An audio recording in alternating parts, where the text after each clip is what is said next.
Welcome to my channel guys. तो कैसे हैं आप लोग? उम्मीद करते हैं आप लोग ठीक होंगे, मज़े में होंगे। तो आज हम लोग जिस टॉपिक पे वीडियो देखने वाले हैं उस टॉपिक का नाम है Chhatrapati Shivaji Maharaj case study bye Vivek Bindra. तो डॉक्टर विवेक बिंद्रा का वीडियो है। विवेक बिंद्रा मोटिवेशनल स्पीकर हैं, तो चलिए देख ही लेते हैं इनका वीडियो देखने के बाद अपना रिव्यू अंत में देंगे। और चैनल पर नए हो तो चैनल को सब्सक्राइब जरूर करें। वीडियो पसंद आए तो वीडियो को लाइक शेयर सब्सक्राइब जरूर करें। ओरिजिनल वीडियो का लिंक डिस्क्रिप्शन में डाल देंगे, तो उनके चैनल को भी जाके लाइक शेयर सब्सक्राइब जरूर करें। तो चलिए स्टार्ट करते हैं वीडियो।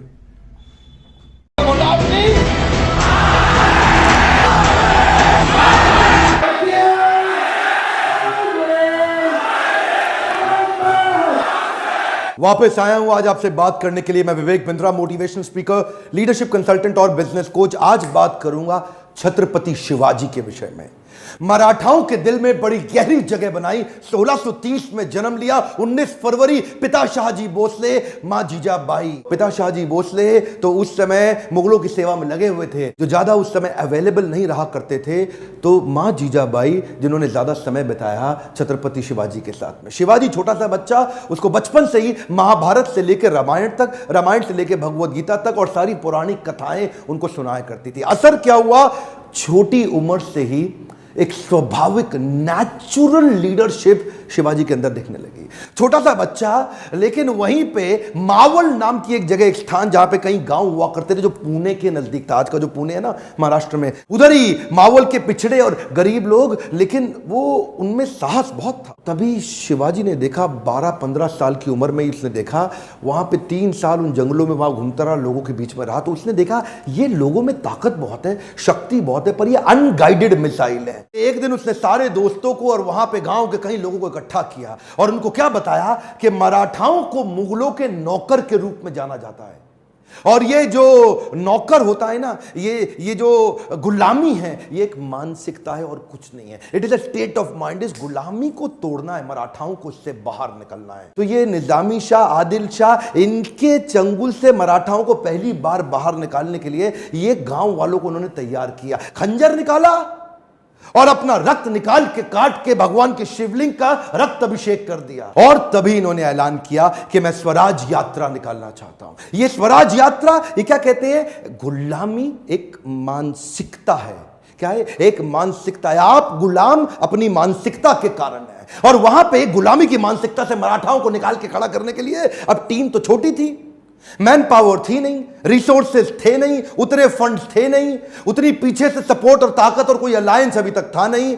तो शुरुआत बहुत इंटेलिजेंटली, देखिए ये जो थे ना, ये व्यक्ति छत्रपति शिवाजी, सारे सुनिए, भारत को पता होना चाहिए, छत्रपति शिवाजी एक कंबाइंड अवतार मान सकते हो आप, महाराणा प्रताप के शौर्य और उनकी ताकत और उनके साहस का, और कौटिल्य चाणक्य पंडित की उनकी बौद्धिक शक्ति, उनकी बुद्धि और उनकी कुटिल नीतियों का, ये कंबाइंड अवतार थे। तो ये क्या करते हैं? छापामार युद्ध करते हैं, द्विकंटक नीति के साथ जाते हैं। इसको क्या बोलते हैं? Guerrilla warfare. और गुरिल्ला वॉरफेयर इसे कहते हैं गनीमी कावा। छोटी उम्र के अंदर इतना इंटेलिजेंस, इतना इंटेलिजेंस। गनीमी का मतलब क्या है? दुश्मन। और कावा मतलब उसको बेवकूफ बना के हराने की टैक्टिक्स। ये ऐसे टैक्टिक्स से लड़ते थे, इनको पहाड़ी चूहा बोलते थे, कि पहाड़ों के अंदर से कहां से निकल के किधर से निकल के आके दुश्मन पे अटैक करेंगे। छोटी सी सेना इन्होंने शुरू करी थी और अपना साम्राज्य दक्षिण से लेकर के ऊपर तक, गुजरात तक, इधर बहुत जगह फैलाया। एक बार उधर ही के मुगल राजा आदिल शाह ने मराठाओं के बीच में से इनके पिता को उठा करके जेल में डाल दिया, कारावास दे दिया। और ये बहुत दिन तक सोचने लगे कि क्या करें। और तभी देखिए, उसी समय में शाहजहां भी था दिल्ली के अंदर, और शाहजहां भी हालांकि है वो भी मुसलमान और आदिल शाह भी मुसलमान, लेकिन पॉलिटिक्स तो पॉलिटिक्स है ना। तो मुगल राजाओं को उन्होंने आपस में कैसे भिड़वाया, उधर उनको सपोर्ट और अलायंस की बात करी। इतने मास्टर अलायंस के मामले में, कब कहां किससे अलायंस बिल्ड करना। शाहजहां को बोले कि आप इस पर इंफ्लुएंस डालो, ये मेरे पिता को छोड़े, और शाहजहां उनकी बात मान गए। शाहजहां को उन्होंने बोला कि तुम्हारे कई युद्ध होने वाले हैं नॉर्थ में, और उस समय पीछे से अगर तुम्हें यहां से मदद की जरूरत पड़े तो मैं छत्रपति शिवाजी तुम्हारी मदद करूंगा।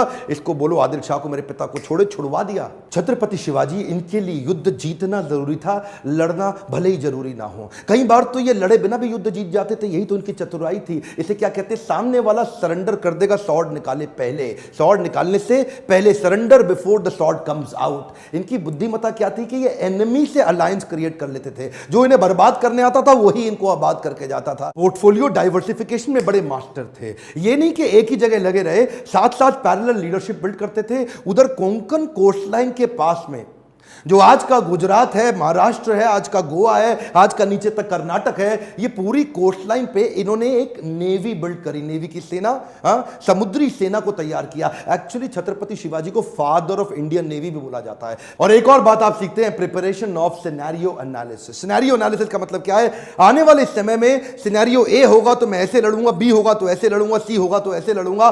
सिनेरियो की तैयारी पहले रखनी चाहिए। उस समय वहां का तानाशाह आदिल शाह, जो उस समय तक शिवाजी से बहुत तंग आ चुका था, बहुत परेशान हो चुका था, इन्होंने अपने सबसे बड़े सेनापति, सबसे चीफ जनरल अफजल खान को भेजा कि अफजल खान इसको खत्म करके आओ किसी तरीके से। अफजल खान जानता था शिवाजी एक ईमानदार आदमी है, तो उसको एक प्रपोजल भेज दिया, शिवाजी मैं तुमसे अकेले मिलने आऊंगा, संधि करना चाहता हूं, अकेले मिलोगे मुझसे?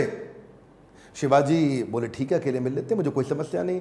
अफजल खान ने बोला नियम यह है, ना तुम्हारे पास कोई सेना, ना मेरे पास कोई सेना, मैं भी अकेला, तुम भी अकेले, ना तुम्हारे पास कोई अस्त्र शस्त्र, ना मेरे पास कोई अस्त्र शस्त्र। अफजल खान जानता था छत्रपति शिवाजी एक बड़े ईमानदार व्यक्ति हैं, हाँ बोल देंगे तो ऐसे ही बिना शस्त्र के खड़े भी हो जाएंगे। उनसे 2.5 गुना लंबा चौड़ा अफजल खान आकर के गले मिलने लगा शिवाजी से। अब छोटे से शिवाजी और पीछे से खंजर निकाल करके पीठ में घुसा दिया। प्रिपेयर्ड थे पहले ही, शिवाजी पहले ही प्रिपेयर्ड थे। एक ऐसी लोहे की उन्होंने बुलेट जैकेट पहनी होती, पावरफुल, उन्होंने ऐसी जैकेट स्टील के अंदर बना रखी थी जिससे कितने भी खंजर डालो अंदर घुसे नहीं, लेकिन दिखाई नहीं पड़ता था। वो जानते थे कि ऐसा हो सकता है, ईमानदारी पूरी रखते लेकिन प्रिपरेशन भी रखते। इसको बोलते हैं सिनेरियो अगर सी निकल आया तो उसकी प्रिपरेशन भी रहे।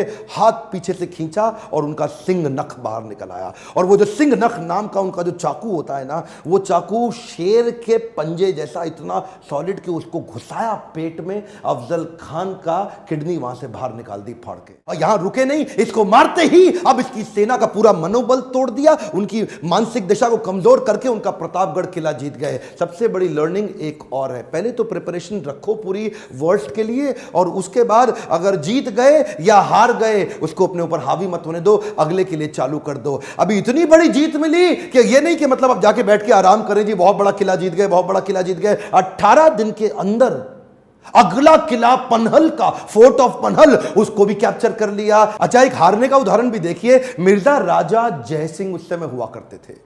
अब इन्होंने मुगल लोगों ने राजा जयसिंह को मिर्जा बना लिया था, अपने साथ जोड़ करके अपनी सेना में ले लिया। एक दफा मिर्जा राजा जयसिंह ने इनको एक युद्ध में हराया और इनसे पुरंदर की ट्रीटी साइन करा ली। पुरंदर की ट्रीटी साइन कराते वक्त इनके 23 किले इनसे छीन लिए गए, और 23 किले अब इनके हाथ से निकल गए। वो उनके लिए हार थी, हाँ हार थी, लेकिन हारने के बाद भी नहीं रुकते। ये क्या किया? Come on, bounce back, come on, क्या याद है ना आपको? Bounce back. और कैसे बाउंस बैक किया? पुरंदर की संधि में 23 किले हाथ से निकल गए, हाँ निकल गए, लेकिन रुकना तो है नहीं। अगले कुछ सालों के अंदर 23 किले हारे पर 360 किले और जीत गए। 360 किले इन्होंने, जो फोर्ट होते हैं ना, कई मैंशन, एक के बाद एक के बाद। इनकी लड़ाई किसी भी प्रकार से किसी धर्म के अगेंस्ट नहीं थी, इनकी लड़ाई थी मराठाओं की रक्षा करने के लिए।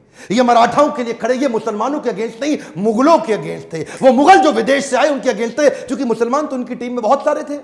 इनके कई सारे बड़े बड़े आर्मी के जनरल ही मुसलमान हुआ करते थे, इनके कई दोस्त भी मुसलमान थे, इनके जो एक अपनी टीम के वजीर आजम वो भी मुसलमान थे, इनके कई गुरु भी मुसलमान थे। लेकिन ये मुगलों के खिलाफ थे जो आके मराठाओं को तंग करके उनको नौकर बनाया था। बाहर से आके मुगलों ने मराठाओं को जो तंग किया, उनकी पीड़ा को वहीं से इन्होंने टीम को नीचे नीचे से इकट्ठा करके छापा मार युद्ध से आज इतनी बड़ी सेना खड़ा कर ली। अच्छा, एक बात और जो इस वीर मराठा को मुगलों से अलग करती थी, वो खास बात थी इनका स्त्रियों के प्रति विशेष सम्मान। क्या बोलते थे? मां, औरतें और बच्चे, इनको कोई तंग नहीं करेगा चाहे कुछ भी हो जाए। और ये जो इनकी लीडरशिप विजडम थी ना, ये बचपन में महाभारत, भगवत गीता, रामायण पढ़ने से जो इनके अंदर आई, ये इन्होंने अपने सैनिकों में भी कूट कूट के डाल दी थी कि अगर किसी, देखिए जहां उसी समय मुगल लोग औरतों को उठा लिया करते थे, उनका अपहरण करते थे, उनका रेप कर लेते थे, उनको उनके मंदिर तोड़ना, उनको मारना पीटना, वहीं ये क्या बोले, किसी दूसरे धर्म का अपमान नहीं करेंगे, किसी दूसरे की स्त्री को गलत नजर से कभी देखेंगे नहीं। और अगर अगर मेरा कोई सैनिक देखते हुए मिल गया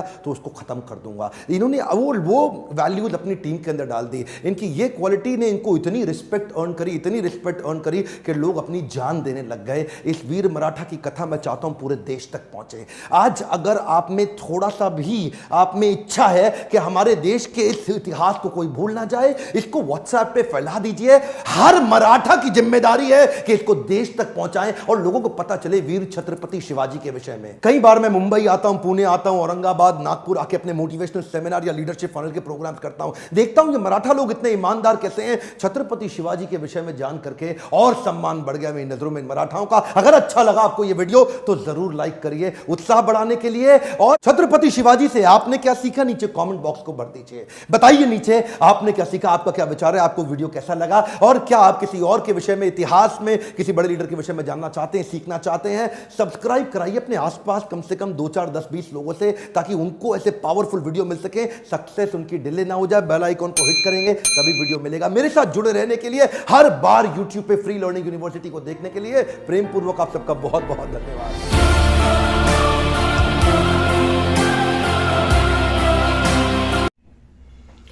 तो जैसा कि गाइस अभी आप लोगों ने ये वीडियो देखा, वीडियो बहुत ही अमेजिंग था। घूस बम्प आ गए, पूरा आप देख सकते हैं, पूरा घूस बम्प आ गए।